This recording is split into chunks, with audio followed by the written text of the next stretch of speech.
All right, we pivot now to our CBS News polling on the economy. You're looking at Chief White House correspondent Nancy Cordes in our D.C. bureau. Nancy, good morning to you. There's so much that the polling discovered. I want to drill into one aspect. It shows just 22% of Americans expect the economy to be booming over the next year. People tend to vote based on the economy more than any other issue. So how might this play into the midterms?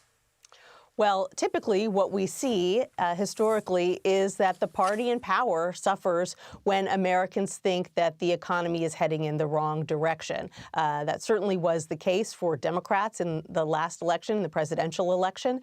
And, it's something that the Trump administration is worried about now. That's why they keep sending the president out to give speeches about the economy. They insist that his focus in this, in this stretch this year from now until midterm elections is going to be on the economy, although other issues continue to creep in.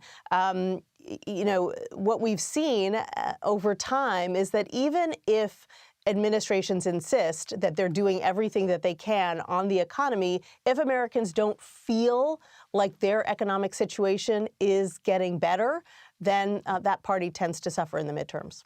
So glad you emphasized how people feel, Nancy, because sometimes the data is different than how people feel. And the other piece feeding into that feeling is the job opportunities out there.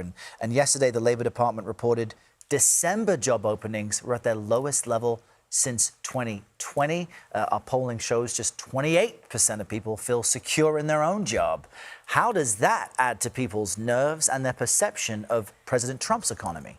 Yeah, President Trump increasingly in interviews, in Q&As with reporters has been insisting that the economy is actually really good, but that he just has bad PR and they're not getting the message out about how great the economic indicators are. It's very reminiscent, Errol, of what we heard from President Biden in the last administration, who said, people don't understand how good the economy really is. Yes, we know that prices have gone up as a result of COVID and tangled supply chains, but we've done everything we can to bring them back down. What that situation showed is that it's not enough to say you just have bad PR. If the American people are saying that they're frustrated, then that is something that you have to pay attention to. Yeah, it may encourage some to change their minds on who they vote for, but we shall see. Nancy, thanks so much. Great to see you this Friday.